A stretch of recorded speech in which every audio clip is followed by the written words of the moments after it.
सुस्वागतम सगळ्यांना. कसे आहात? तर स्वागत आहे तुमचं आज एका नवीन रेसिपीमध्ये. तर आज मी बनवणार आहे वाटाण्याची उसळ. तर उसळीसाठीचे हिरवे वाटाणे मी 7-8 तास पाण्यामध्ये भिजत ठेवले होते. तर त्यासाठीची रेसिपी पाहूया. तर इथे मी घेतली एक कढई तापली की त्यात घालूया तेल. तर तेलाचा वापर मी कमी करते म्हणून थोडंसं घातलं आहे, तुम्ही जास्तही घालू शकता. तेल तापलं की घालूया कढीपत्ता.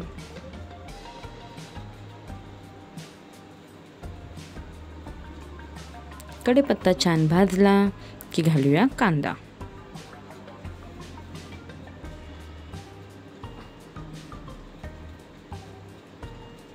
कांदा छान परतवून घेऊया. आता घालूया तेजपत्ता. तर सगळे व्यवस्थित परतवून घेऊया. आता घालूया 1 चम्मच मालवणी मसाला. तर मसाला व्यवस्थित परतवून घेऊया.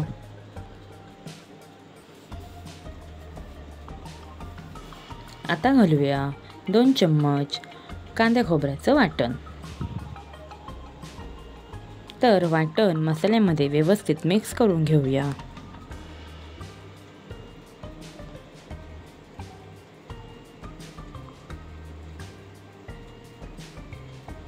वरून थोडंसं पाणी घालूया म्हणजे वाटण खाली लागणार नाही. व्यवस्थित मिक्स करून घेऊया.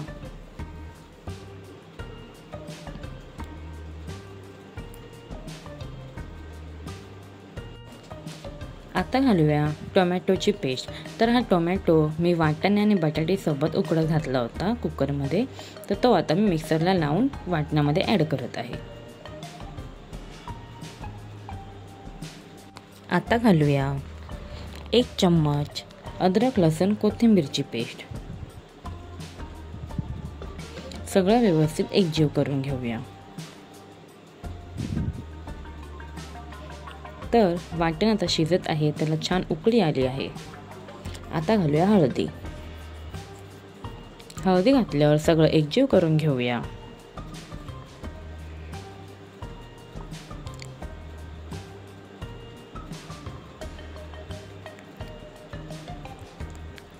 तर इथे मी हिरवे वाटाणा आणि बटाटी उकडून घेतले आहेत.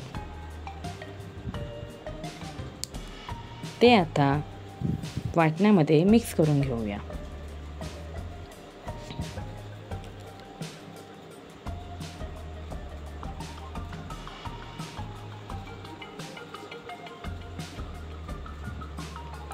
सगळं व्यवस्थित एकजीव करून घेऊया.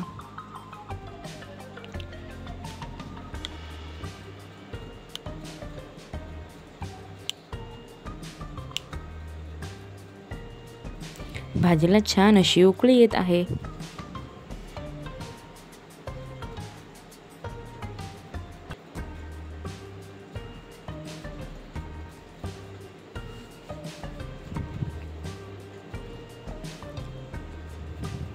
आता घालूया चवीपुरतं मीठ,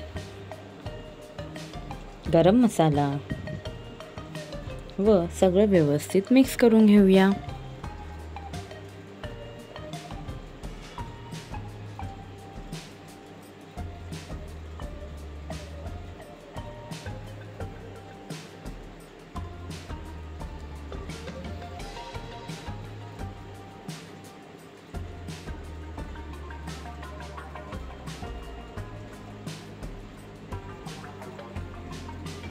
तर उसळीला छान उकळी येत आहे. कलर देखील सुरेख आला आहे.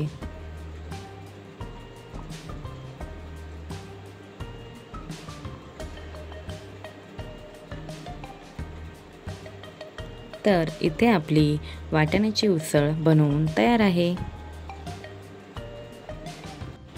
उसळ सर्व करूया. तर वाटाण्याची उसळ बनवायला अगदी सोपी आहे. तुम्ही बनवा आणि खा. तुम्हाला रेसिपी कशी वाटली हे मला कमेंटमध्ये कळवा. रेसिपी आवडल्यास लाईक, शेअर, सबस्क्राईब करा. Thank you for watching.